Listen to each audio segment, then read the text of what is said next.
Okay, so let's see. All right, we're live, ladies and gentlemen, for the first ever podcast. Don't even know what I'm going to call it yet, but we're just going to be talking about nursing, nursing school, philosophy, life, concepts, just any and everything that we feel like talking about here on this podcast. For the very first episode, I have my buddy Patrick. He runs the YouTube channel Murse. If you haven't already heard of him, I suggest What's you go up, check it out. I guys? recommend him. So what we're going to do here is I'm just going to turn it over to Patrick, let him tell you a little bit about himself.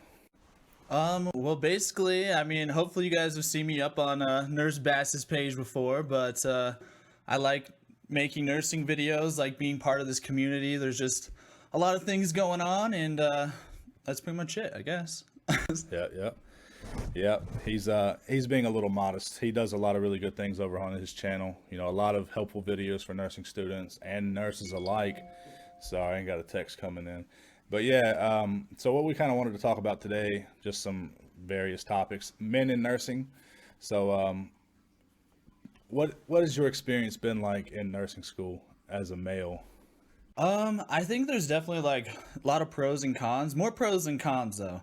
Like, how I explain it to people, I think the most thing that I've noticed is it's kind of easier to take up like a leadership position because people like generally look to you first because you stick out in a crowd. You're the minority, so they're gonna notice you. If you do bad, they're gonna notice that right away. Like if you do good, they're gonna notice that too. So if you put out good, vibes, then it's easier, but it can be Yeah. negative too. If you put out negative vibes, Yeah. but I've gotten some comments from people before on my page, because everybody knows for the most part that men are an extreme minority in nursing. I don't even know if it's 10% is the demographic of men in the nation that are nurses. And so I've had a lot of people on my page who are considering going into nursing school asking, what's it like being surrounded by so many women day in and day out? Does it get taxing? Is it cool being the one of a handful of men, having a lot of attention on yourself? What's been your experience with that? How's that been for you? And don't mind me, I'm thirsty. it's right. Yeah, me too. Right, rocking the water, but it's funny. It's kind of like it would sound like heaven for like most guys, and Right. it has like its moments where like you do get a lot of attention from girls. It's easier, but at the same time, like when it comes to my class, a lot of these girls are married. They're moms. They work a lot. Like they have a lot of other things going on, and they've been in relationships for a really long time. So it is kind of like I almost wish there was more bros in my class. Luckily, the bros are like Right. kind of tight. But How many do you have? Do you know? we have Off the top of your head? four out You of got four. yeah, 4 out of like 42 right now or something like that. Man, we got a lot. I mean, compared to that, we've got about 11 or 12, I think, Yeah. out of about 40 something. So yeah, But what do you tell me what that's like? Because I feel like it's probably different.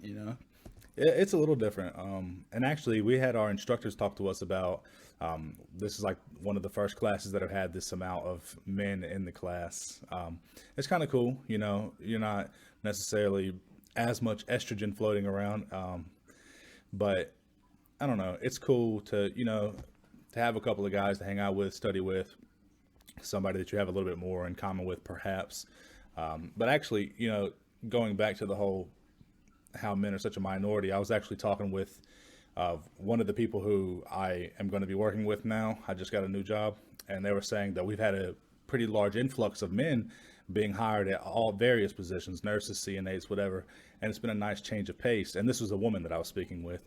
It's been a nice change of pace to have some men come into the mix. And I think for the most part, I would say a lot of women might agree with that, because I know I've always heard about women's minds. They kind of clash whenever they have to work with each other day in and day out, and a man kind of mixes things up a little bit. No, I totally agree with that. And I find like when I go to clinical, like all the nurses are really nice to me. And I think it's because I'm just like a nice guy, and Yeah. they kind of enjoy that more for that reason. Like going into OB, I think that's one reason why I liked OB so much is because I was a guy, it's almost like they didn't they didn't really care like what I did. It was like like more than likely they kind of just were like, okay, he's just doing his clinical, like we'll go easy on Are you him and talking show him about the patients? ropes. Yeah, or not patients, Oh, but you're like talking the about, nurses, oh, they're like, so what do you want to do? You don't want to do OB, right? They kind of like think that. But if you do like take right. interest in it though, you're like, oh, this is cool. Then they think you're even cooler. You're like that one Yeah, yeah. guy,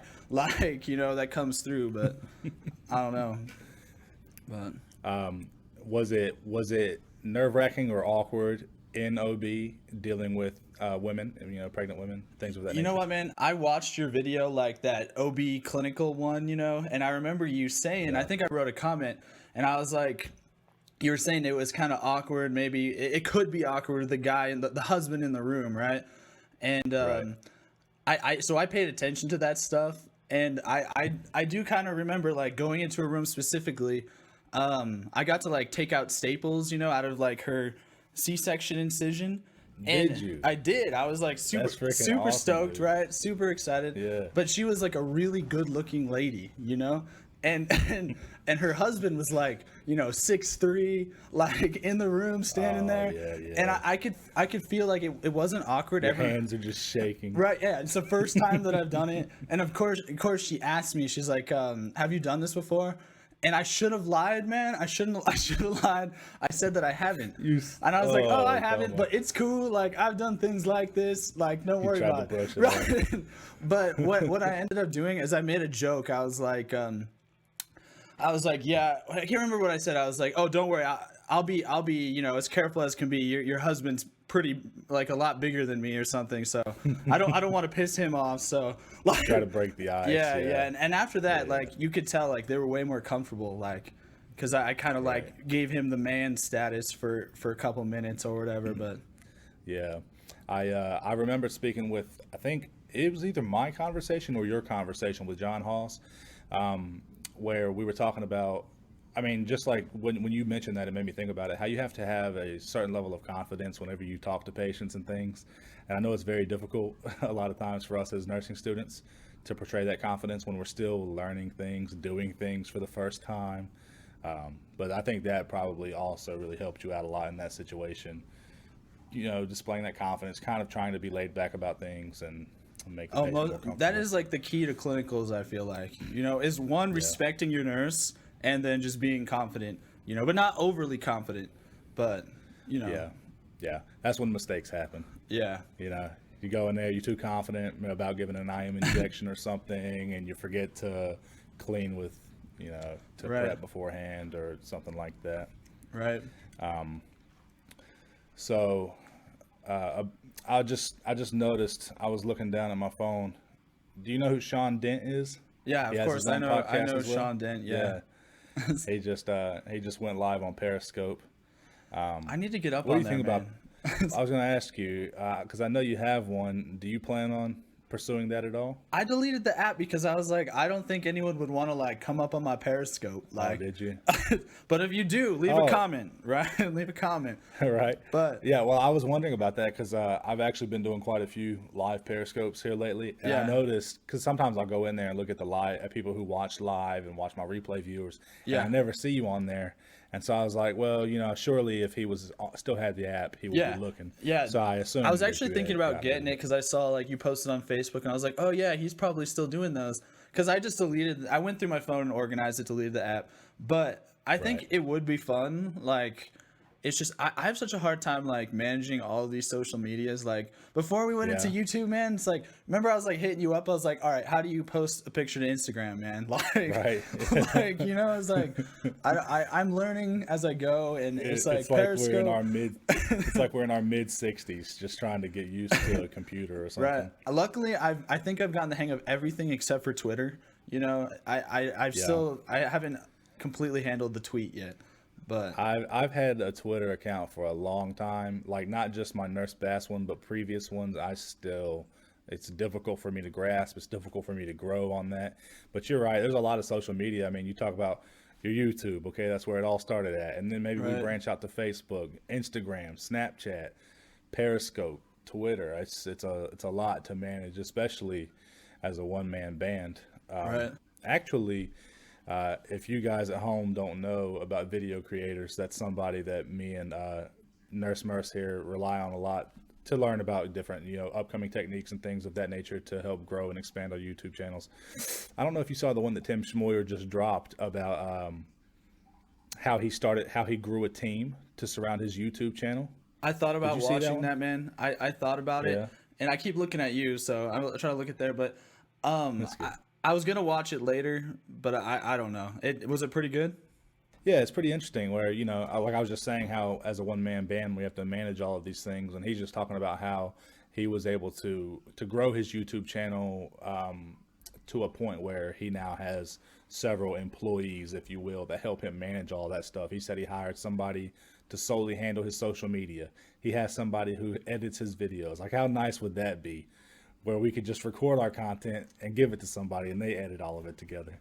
And just You know focus what I mean? strictly on like the creative aspect and Yeah, like just the creative how you want it. aspect. Yep. Just like being a music recorder, how you and I rap, if we could just go in the booth and rap and have a producer do the beats and mixing, how beautiful would that be?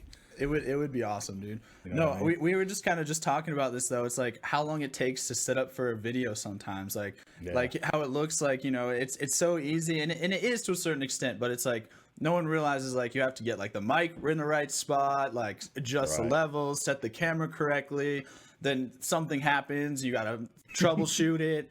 And then that's like 45 minutes at least just getting Yeah. ready to record. And Yeah. then you record and it's like an editing, tagging, I know thumbnails. I know you've had a problem before. You've probably had it where you recorded a whole video and something went wrong and you had to redo it. I'm That's laughing the because it worst. happens to me. I feel like almost every does. time. Like, Terrible. it's so bad. But or like the audio Um, is just like messed up. There's like some weird buzz or something, and you're like, Yep. It ruins the whole thing.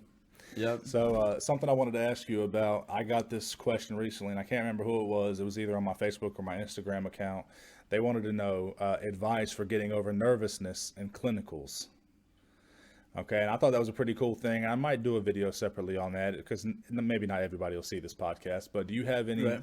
tips for that, perhaps? How to You know, overcome those nerves? I was actually just talking to like someone in the comments about this topic and about making a video like referring to clinicals too. But I was gonna wait down the road and do one like when it's school year.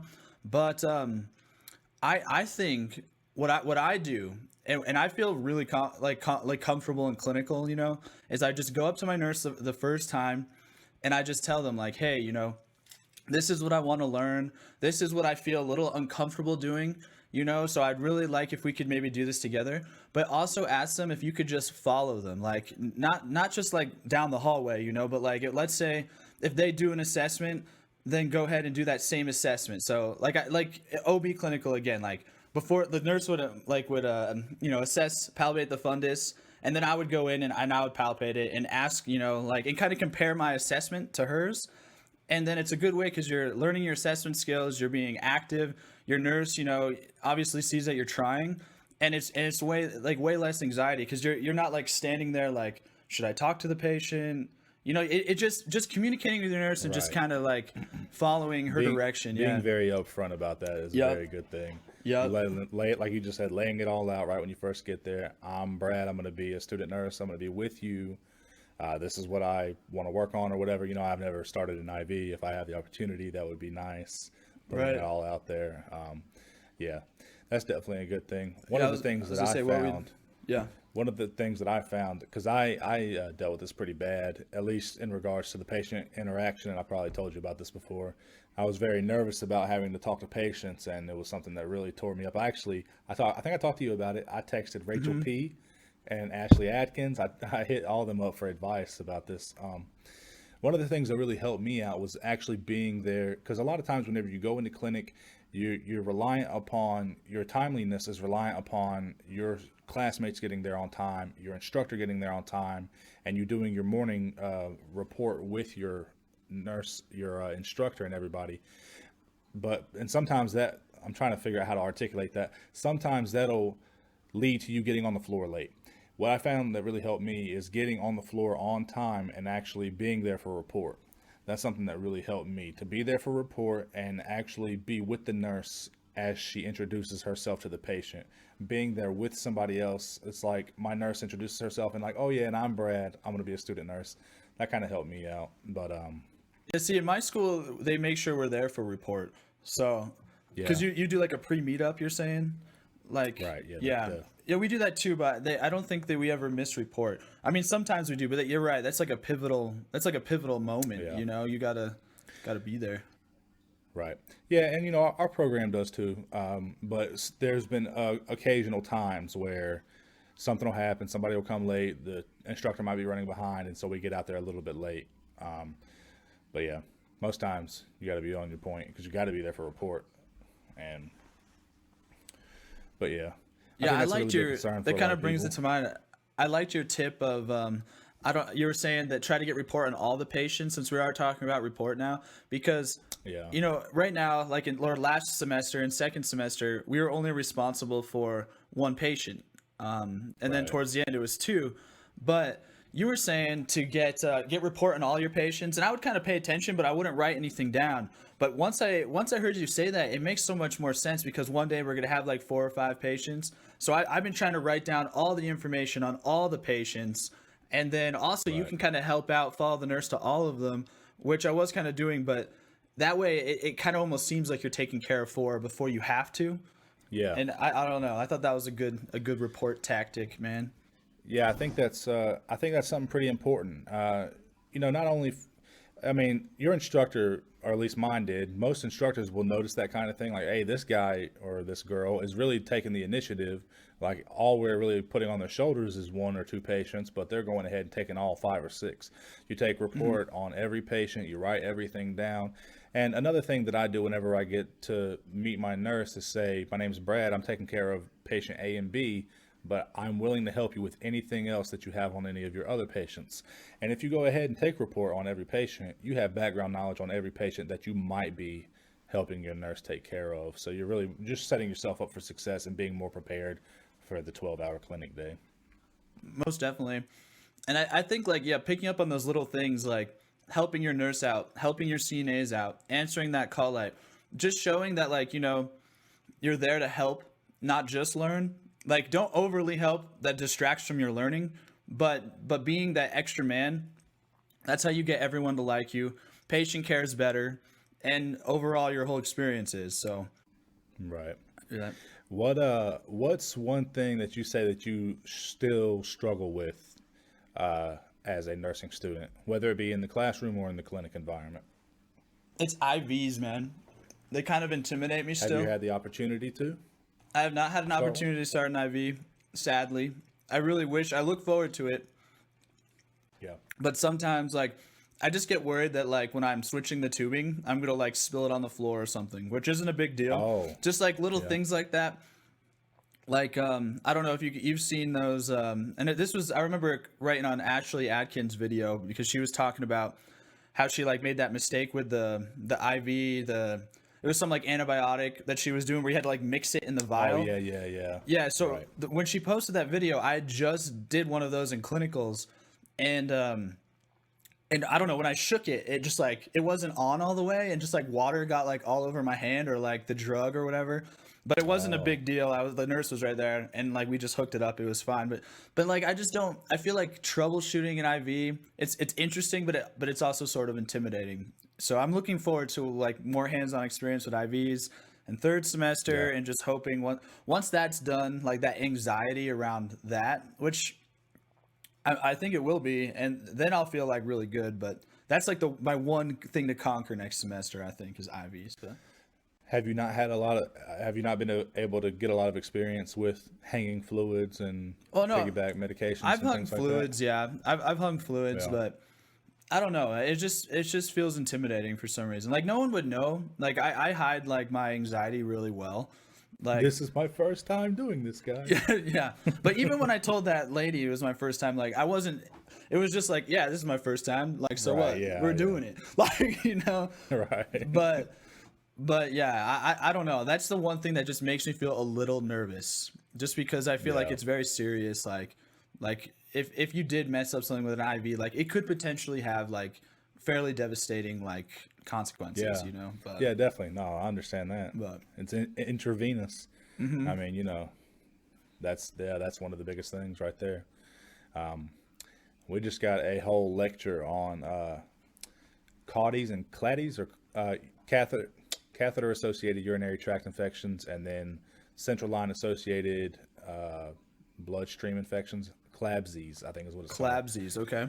Yeah, CLABSIs from central line infections. Gotta watch out for those So, clabsies, dude. so that's that's a big thing, right? Like you were just talking about. I mean, you don't practice sterile technique or aseptic technique the right way whenever you're giving a IV push med. That's something that kind of makes me a little nervous, is giving IV push medications like morphine or Dilaudid. Although, I mean, I've done it plenty of times now and I can do it no problem. It's still like, or Phenergan, it's just like you got to push it over a certain amount of time. You don't want to push it too quickly, burn up the IV or burn up the vein. Yeah, so we're learning that skill in third semester, but I got to do it once. But IV push? yeah, maybe you're not supposed to, but I don't know. I'm not sure if I did or I didn't have that experience in clinical, just in case, Right. But I don't know. It was some simple med. I can't remember what it was, but Yeah. Well, I think that was a good first podcast. I appreciate everybody for tuning in. Just want to let you guys know again, my man Patrick is on the YouTube channel, Nurse Murse. If you can remember off the top of your head, you want to tell them what other social media they can find you on. So you guys can hit me up, Nurse Murse on YouTube. Just search it up. You can go to Facebook/Nurse Murse Purse. Okay, it rhymes. It's easy to remember. Okay, hopefully it makes you laugh. That's why I post like funny memes and sometimes like study resources and stuff. But make sure to leave us a comment though, because I love reading comments. I know Nurse Bass does too, and Yes, sir. we want to hear from you guys. So, and again, I'm sure you guys know where you can find me. We plan on doing more podcasts in the future. And again, they're not all going to be nursing related. I'm going to have on several guests. You will be seeing Nurse Murse again in the future.